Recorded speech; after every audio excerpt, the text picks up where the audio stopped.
Salut à vous, j'espère que vous allez bien. Alors aujourd'hui j'aimerais vous parler d'un concept qui, qui pose beaucoup de difficultés à beaucoup de jeunes traders qui font du price action avancé, donc disons du l'ICT ou de l'SMC.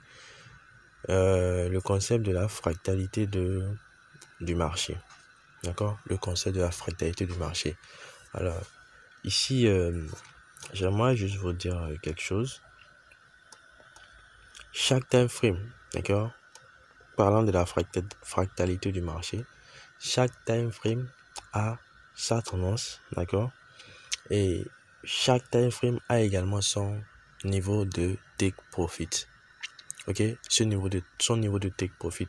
Alors la manière dont, d'accord, on trade en grand time frame, c'est de la même manière en fait que le lower time frame également est, on prend position dans les lower time frame. D'accord, il n'y a pas de différence, c'est juste la même chose. D'accord, la seule différence c'est que c'est juste le temps de patience. Ok, le temps de patience qui fait la différence. Imagine un instant, tu fais une analyse en daily, d'accord, une analyse en daily. Donc tu vas d'abord attendre, voilà, que le marché vienne confirmer, voilà, que tu observes tes confirmations et tout. Là ça pourrait peut-être prendre 1 mois voire 2 mois peut-être, d'accord, avant que le prix ne vienne à ton POI. Ouais, comparativement en M15 par exemple, et que le même setup se produit, là tu n'as pas forcément besoin d'attendre, voilà, une semaine, non.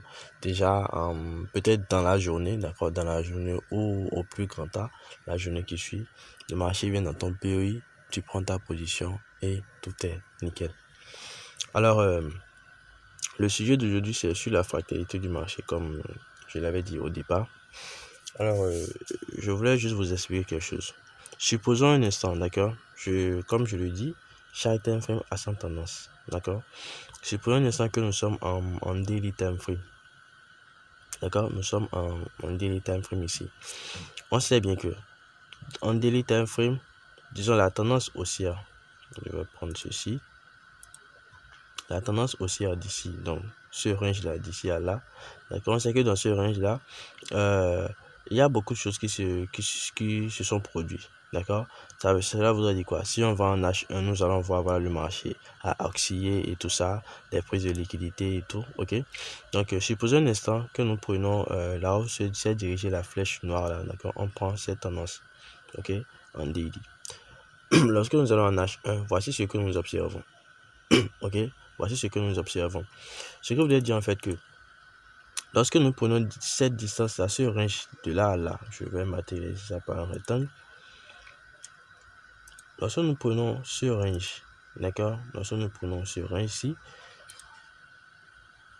voici comment ça se présente en time frame de H1. Donc nous savons que si nous prenons position, d'accord, à partir d'ici, d'accord, notre take profit est ici. Ok, notre take profit est là. Je vais mettre ça rapidement.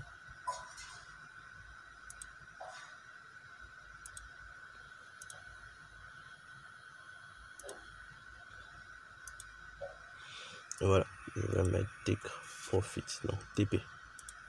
Voilà, donc nous savons que si nous prenons position encore en bas ici, notre take profit c'est directement sur cette liquidité externe, d'accord. Alors avant que le marché n'atteigne en fait cette liquidité externe, c'est-à-dire notre take profit, en H1, qu'est-ce qui se passe? En H1, nous voyons que le marché oscille également, d'accord, le marché oscille, voilà. Nous observons une cassure ici, bim, voilà, le marché monte, voilà, en laissant des liquidités et tout, voilà, le marché revient prendre ses liquidités, voilà, il monte.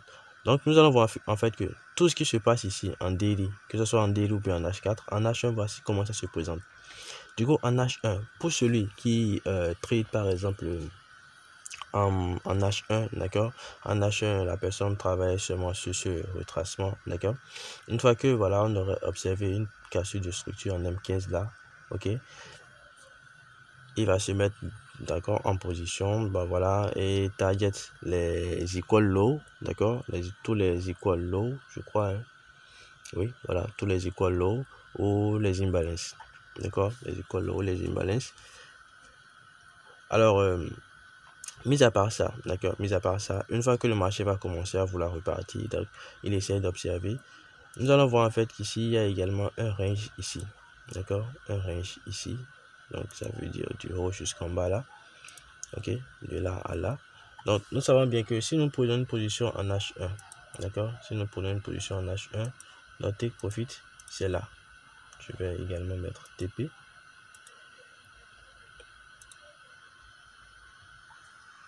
Voilà, TP.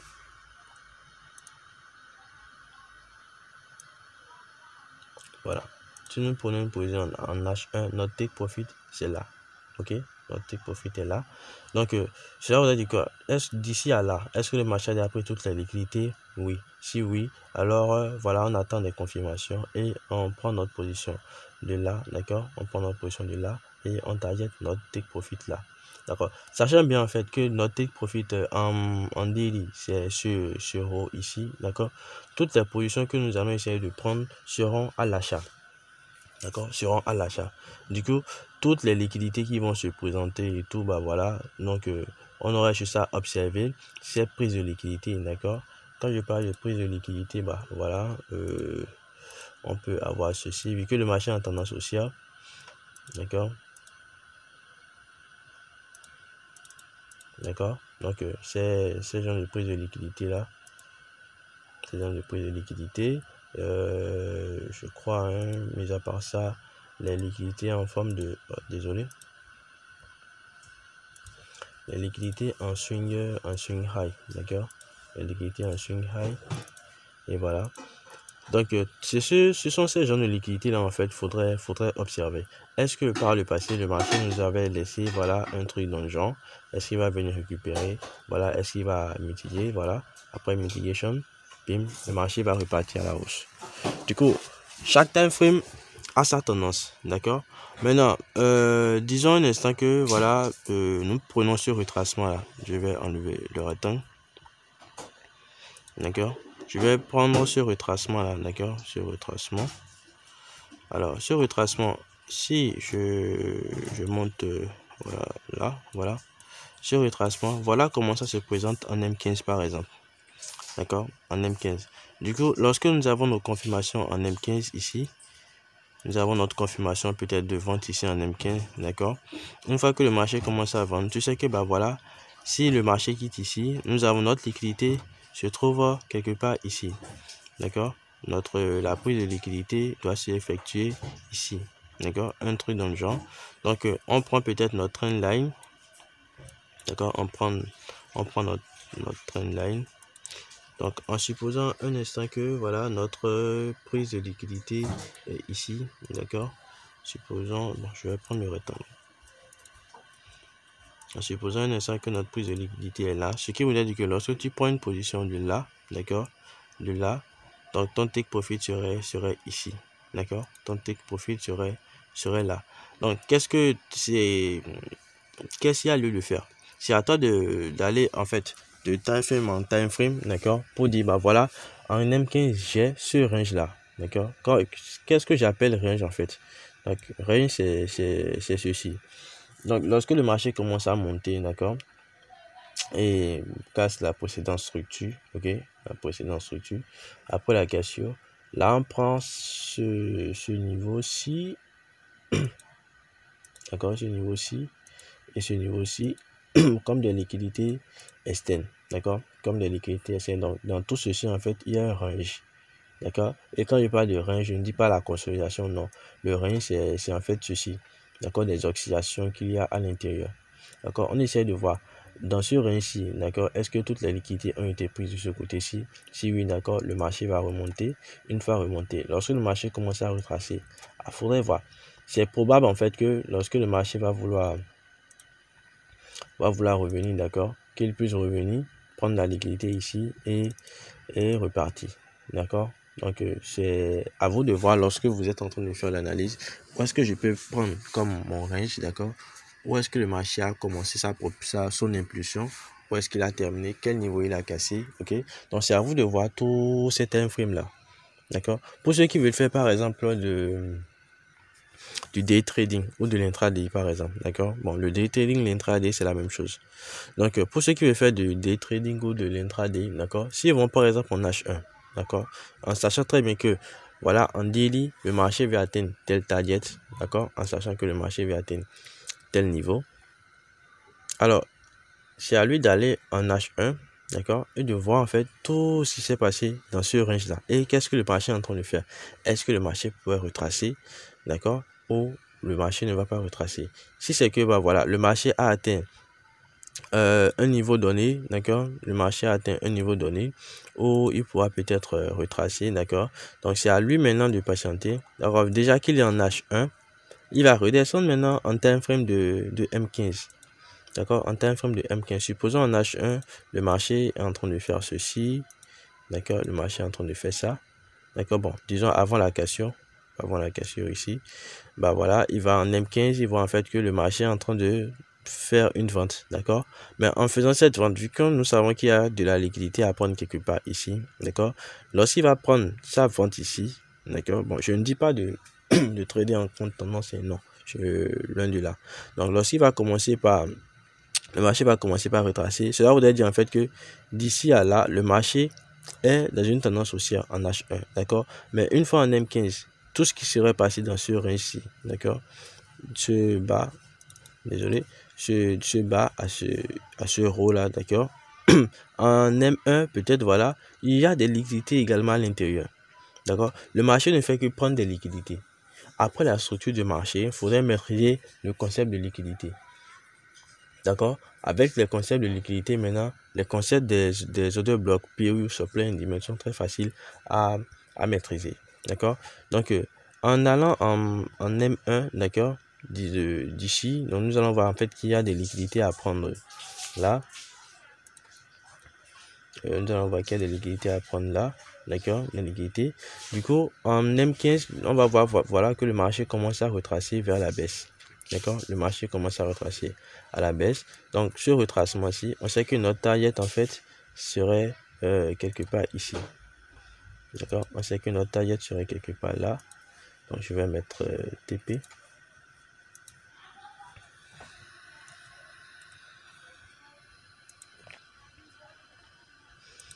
Voilà, je vais mettre take profit là. Donc, on sait que si c'est que on prend peut-être le sell, d'accord, voilà, notre target serait là. Maintenant, une fois que le target est là, le marché prend la liquidité. Sachant très bien qu'en H1, tu veux prendre un achat. Lorsque le marché prend cette liquidité, d'accord, prend cette liquidité et te montre en fait ta confirmation, toi, tu prends ta position et tu marques ton take profit à la fin en fait de cette liquidité externe là. D'accord. Donc, si c'est que tu prends position, tu prends la position d'ici, d'accord, tu prends la position de là, un instant, désolé.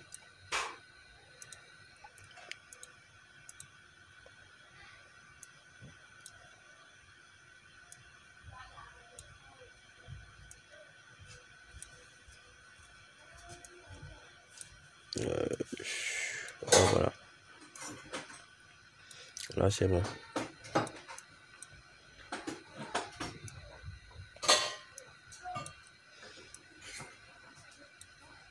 Donc voilà, tu prends ta position et tu targetes la liquidité externe. D'accord, tu targetes la liquidité externe. Donc voilà, donc c'est un peu ça. D'accord, lorsque vous allez en M15, d'accord, en M15, la structure de M15 est précise. La structure de M15 a son take profit. La structure de H1 a son take profit. D'accord, la structure de H4 a son take profit. Chaque time frame en fait. D'accord, chaque time frame. Maintenant, lorsque vous ne maîtrisez pas encore les comment dirais-je, lorsque vous ne maîtrisez pas comment travailler en petit time frame, c'est bien mieux de rester en fait dans les grands time frames. D'accord, quand il parle de grand time frame, bon, je veux parler de H1. D'accord, vous restez en H1. Lorsque vous faites votre analyse depuis H4, d'accord, vous redescendez en H1 et vous prenez en fait M15 pour pouvoir confirmer vos entrées. D'accord, mais je ne vous dis pas en fait d'aller forcément en M1 pour faire un setup en M1 pour pouvoir prendre position. Donc, lorsque vous ne maîtrisez pas encore comment vous adapter au grand time frame, les petits time frames sont beaucoup plus difficiles à cerner. D'accord. Voilà, je vais d'abord essayer d'aller en... Voilà, je suis sur le gold, d'accord. On va essayer de faire un petit setup histoire de vous montrer ce dont je parle.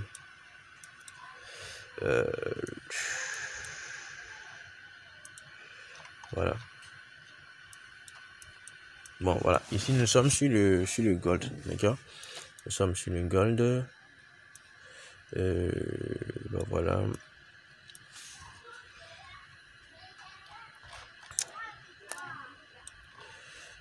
Donc, supposons un instant que nous sommes ici, d'accord. Ici, nous voyons que le marché du gold est en vente, d'accord. En daily, ici, c'est en vente. Donc, si nous prenons seulement, d'accord, si nous prenons seulement cette portion-là, d'accord, si nous prenons cette portion, je vais mettre le rectangle.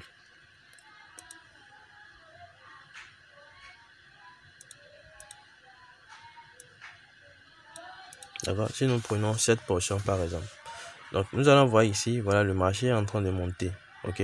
Donc en allant en H4 par exemple, nous irons en H4.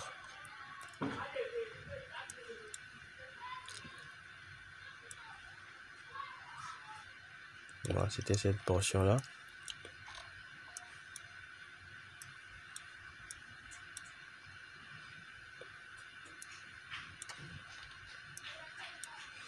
Voilà, donc on sait qu'en fait ici le marché était en train d'effectuer un mouvement haussier, d'accord. Le marché était en train d'effectuer un mouvement haussier. Du coup, arrivé ici en H4, nous voyons en fait qu'il y a des retracements dedans. Or en fait vous allez voir que en daily ce n'était en fait que des bougies complètement haussières, d'accord, haussières du moins, d'accord. Donc toute cette bougie maintenant baissière là ici, d'accord, je dirais en time frame inférieur. Je vais vous montrer en fait qu'est-ce qui s'est passé là, d'accord. Je vous montrerai ce qui s'est passé là. Allons en H1 directement.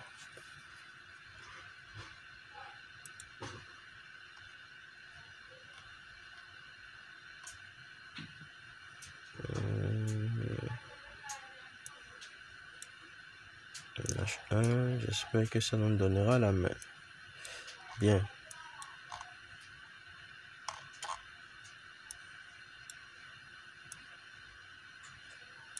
Là, voilà.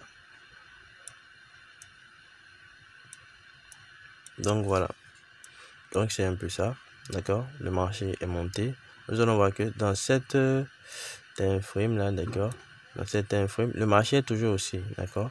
Mais seulement que ici, le marché, qu'est-ce qu'il a fait? Nous a présenté en fait de la liquidité là, d'accord, qu'il est revenu prendre. Comme je vous l'avais dit, donc si vous allez vouloir entrer dedans, d'accord, vous attendez que le marché vous montre la liquidité. Donc c'était une liquidité de type voilà, un truc comme ceci, d'accord. C'était une liquidité de type comme ceci. Donc ça s'est présenté exactement comme je l'avais prédit. Donc voilà. Donc ici en H1, vous voyez comme la manière dont ça s'est présenté ici. Mais ici on ne va pas bien comprendre en fait le phénomène. Allons en M15.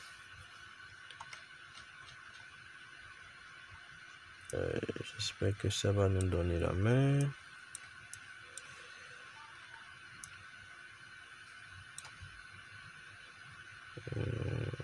On patiente toujours le temps que ça nous donne la main.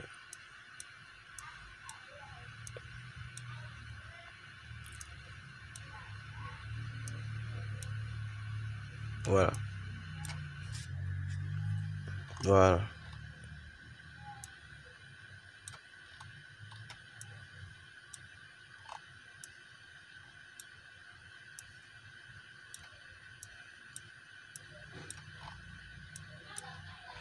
Donc je vais enlever le rectangle. Bien, vous voyez, ici nous sommes en M15. Or ici vous allez voir que d'ici à là, le marché était dans un mouvement baissier. Ok, lorsque vous prenez un mouvement baissier sur le M15 là par exemple, je vous ai dit que vous devez target en fait les liquidités, d'accord, les equal low.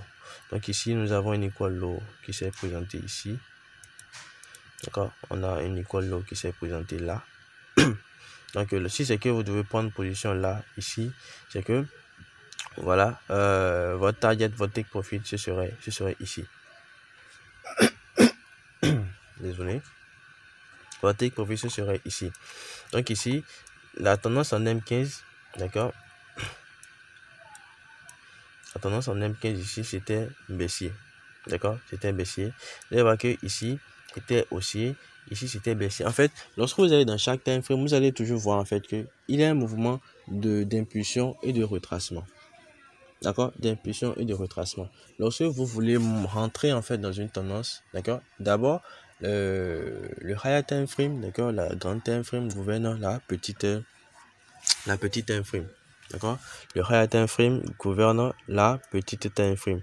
Du coup c'est les targets en fait du grand time frame, d'accord, qu'il faut prendre en compte à la, disons, faut beaucoup plus prendre en compte les targets des grands time frames, d'accord.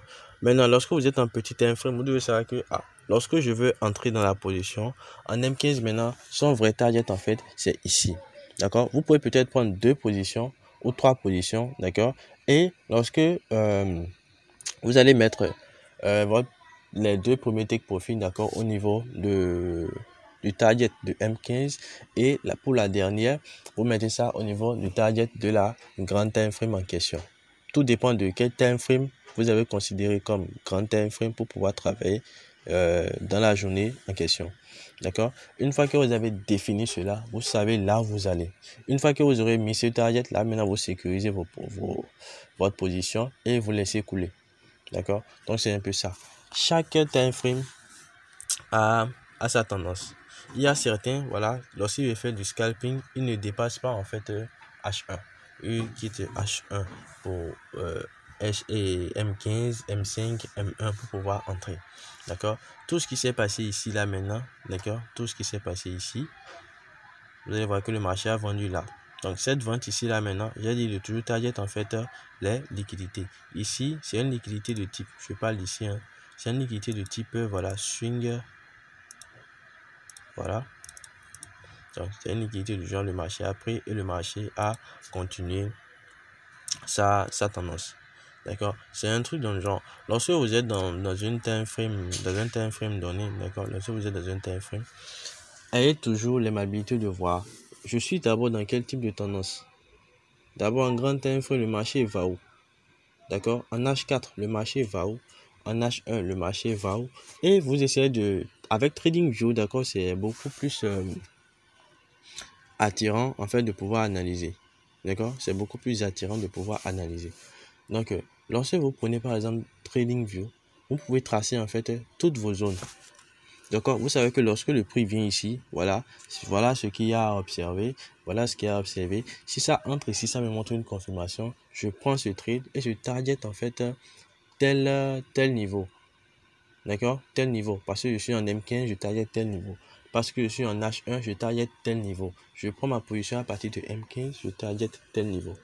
Vous comprenez un peu, c'est tout ça en fait qui constitue la fractalité du marché, d'accord. Lorsque vous savez que vous ne pouvez pas, d'accord, si vous savez que vous ne pouvez pas aller en petit time frame et tout ça, restez alors dans les grands time frames, d'accord. Certes, les grands time frames, on a un peu plus de difficulté à trouver des entrées sniper, si je peux m'exprimer ainsi, d'accord, les entrées vraiment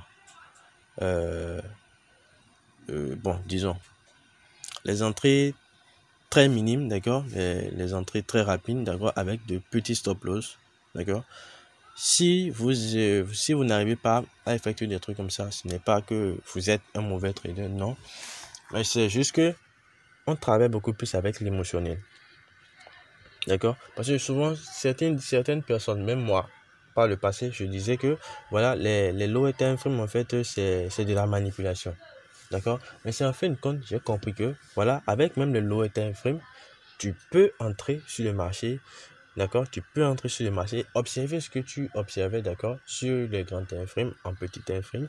Tu peux entrer, réduire ton risque et avoir de grands ratios.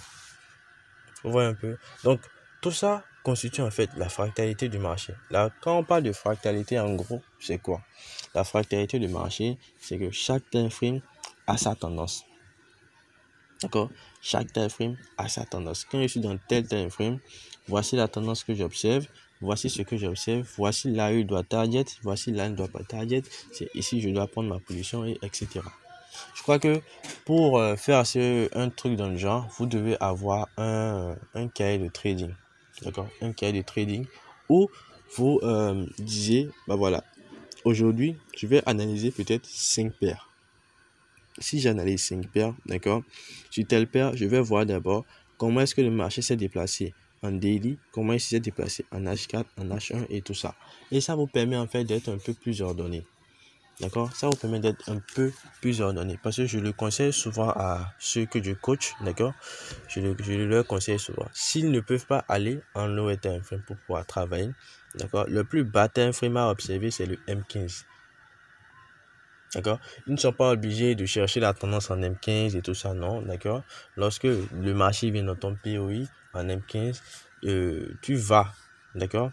Bon, lorsque le marché vient dans ton POI en H1, tu vas en M15 pour pouvoir observer quelle structure le marché a dessiné et tu observes la cassure de du précédent lower high, d'accord, bien du précédent higher low et tout ça. Et en fonction de ça, après cassure, tu observes ton nouveau POI, tu prends position et le tour est joué. Donc c'est un peu ça en fait avec la fractalité du marché. Je ne sais pas si je me suis bien exprimé, je ne sais pas si vous avez compris, mais j'espère que vous aurez une compréhension de tout ce que je dis. Donc si, d'accord, vous avez déjà suivi ma première vidéo sur la structure du marché, je crois que ça vous permettra en fait de pouvoir capter ce dont je parle. D'accord. Le lien de la première vidéo sur la structure du marché, je vais le mettre en description. Donc comme ça, tout ce dont je parle, vous pouvez le retrouver là-bas. D'accord? Dans tel time frame, on a telle tendance, dans tel time frame, on a telle tendance. Et en fonction de ça, en fait, on observe comment est-ce que le marché bouge. Ok? Donc, voilà un peu ce dont je voulais vous parler aujourd'hui. D'accord? Donc, j'espère que ça vous sera très utile. Merci pour avoir suivi et à bientôt.